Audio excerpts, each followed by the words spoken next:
teaching related content, and I know in the past I made some videos about some lifestyle things. So if you came here for my lifestyle videos, I'm going to leave what's here, but I'm going to leave a link below to my other channel where I'm trying to upload those lifestyle videos.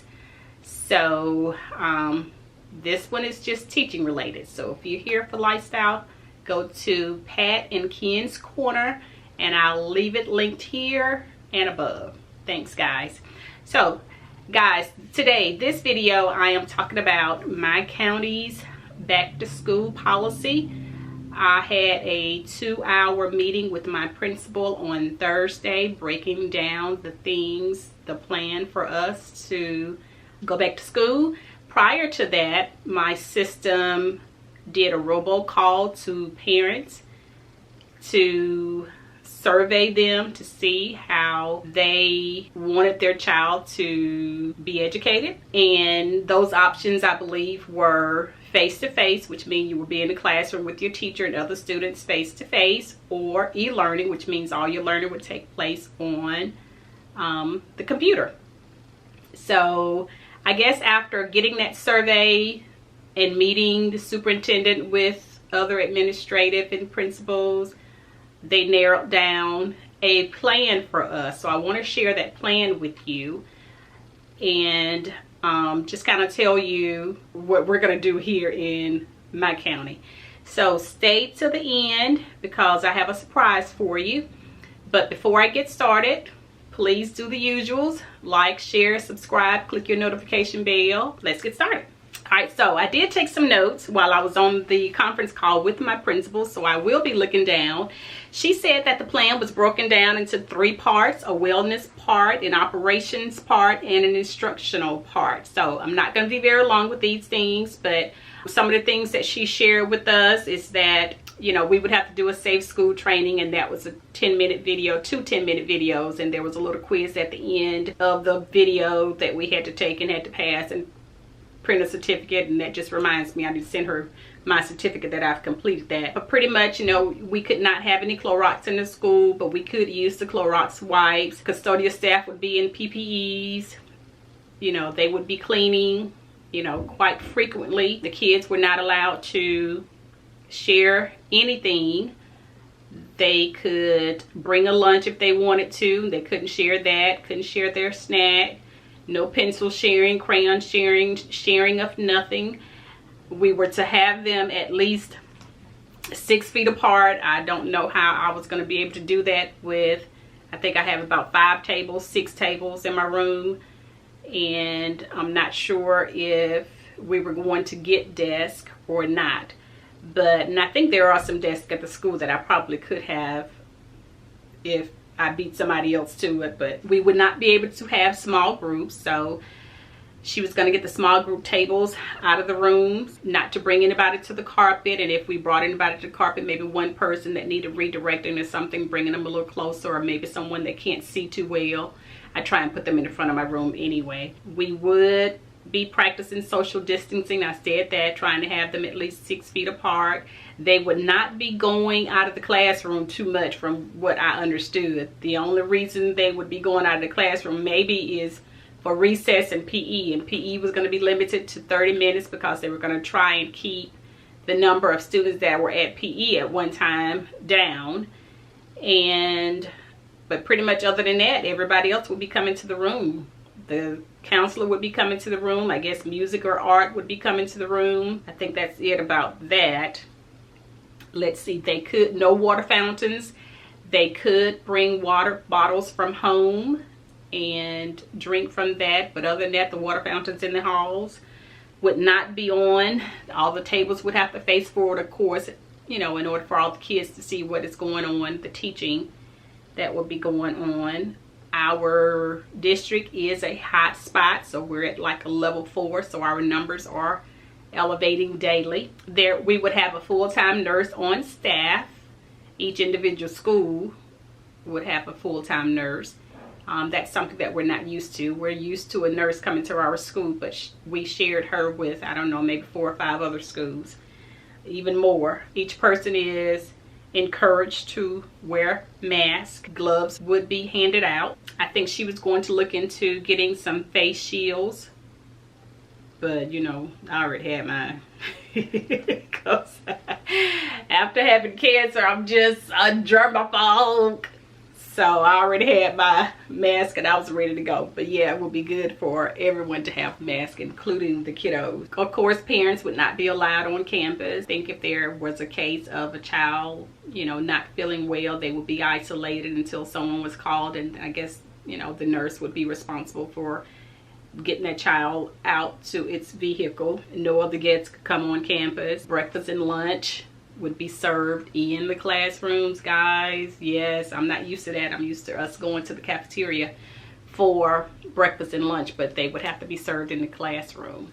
Breakfast starts at 7:40, so instead of us having to be at school at 7:55, we would have to be there at 7:30. She would make out a schedule for us to rotate getting there that early. I didn't have a problem with being there at 7:30, even before 7, so I probably would have, you know, volunteered to take someone else's shift, especially those parents that have young kids that are in school and just can't get those kids there at school that early and be at our school at, you know, the 7:30 time that was required if they were going to be on duty. The only movements pretty much would be PE or recess if we were going to have recess, and to use the restroom. Now, I have restrooms in my classroom, so I wouldn't need to line my kids up and take them to the restroom. Now, this is what I didn't understand. We would be teaching our kids that are in front of us, but we would have to record those lessons for our students that are doing e-learning. Not sure how that would work, but that's one of those things I guess I'll understand better by and by. The students that are being virtually taught would, I think the program would not be Google Classroom, it would be Schoolology, so we would have to have training on Schoolology. She talked about the number of assessments that we will be required to have for each subject. We would get personal earbuds for the students to do iReady on. You know, iReady is a big thing at my school and in the system that I teach for. So that's pretty much most of, you know, what she talked about in that 2-hour-long meeting. Now, there was several parts when she was like, I'm gonna really need y'all to pray about this, really need you to pray about this, because it was a difficult thing for her to say, and I don't believe that she thought that was in the best interest of, and me, she being my principal, I don't think she thought that was in the best interest of us, nor the students that we serve.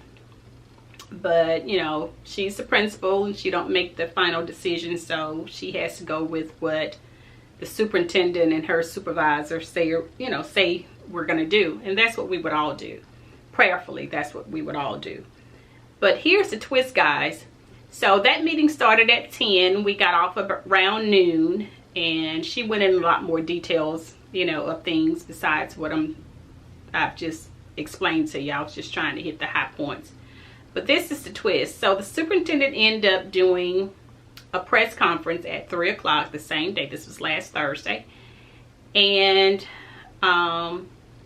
she wanted us to listen to the press conference because things had changed already. Mind you, when we were on the conference call with her, she kept saying, you know, things could change, things could change, things can change. So things changed. So our superintendent did a press conference and he announced that, you know, he had to keep the 55,000 plus students and, I don't know, the 6,000 employees. Safety comes first. And I could tell, you know, not struggling with that announcement, but it was a hard decision to make. So I just instantly started praying. But he did say that we would not start when we were scheduled to start. When we were scheduled to start August 10th. So he pushed that back to September 1st. But not only that, we're going to do virtual learning, e-learning for the first 9 weeks. what an answered prayer. I mean, God really answered our prayer really quickly. Now, grant you, we had been praying, you know, weeks prior to this decision, but to get on conference call with the principal from 10 to 12, and then the superintendent making that announcement at 3 o'clock, you just don't know how happy we were. Now, I understand, you know, what that's going to do for parents that don't have anyone to watch their kids. And I'm going to say this, and you can leave a comment below about it if you choose. But I think the main thing that we need our parents to realize is we are educators. We are teachers. We're not babysitters. I need for those parents that see us as babysitters to stop seeing me as a babysitter. I'm a teacher. I'm your child's teacher, not a babysitter. So I think, you know, that's one of the problems. You know, they immediately think, so, you know, who's going to watch the kids? I'm the child's teacher, not a babysitter. So having said that, I'm excited with the decision that the principal has made. My heart goes out to the parents that are educators and that have young children in school. I continue to pray, and I know a way will be made. My heart goes out to the parents that have no one to keep their kids and they have to go to work. I understand that. But first and foremost, safety comes first. Your child's safety, the teacher's safety, all of that comes first. Because one of the concerns that I had was if I, you know, contracted the virus, or if a student contracted the virus, what happens to everyone that's in class? Do we go on quarantine for the next 14 days? And are we forced to e-learn then? Or, I mean, what exactly happens after that? But anyway, guys, I didn't come on to make this a long video. I just came on to tell you the plan for my district and what we're going to do, what we started out thinking we were going to do, and how quickly that changed. But I thank God for that change, because I really do believe with our numbers going up the way they are going up here in Alabama, that that is the best thing for all of us right now, at least for the first 9 weeks of school. We're going to see. I'm sure he's going to see and evaluate. And, you know, if the numbers start to go down drastically, and, you know, maybe after the first 9 weeks we'll be back. And yes, we all want to be back in our classroom. Yes, the students want to be there. The teachers want, yes, we want to be there. It's not like we don't want to be there. Of course we want to be there. I want to be there to see their faces. So that's all, guys, for this video. And stay tuned for the next one, because I'm going to have some tips for teachers and how we get through a pandemic. So stay tuned for that. That video should be up probably around Thursday. And this one will go up on tomorrow, which is Tuesday. So my intent was to have this one up on Sunday, which was yesterday. But anyway. All right, guys. So that's it for now. Bye, guys.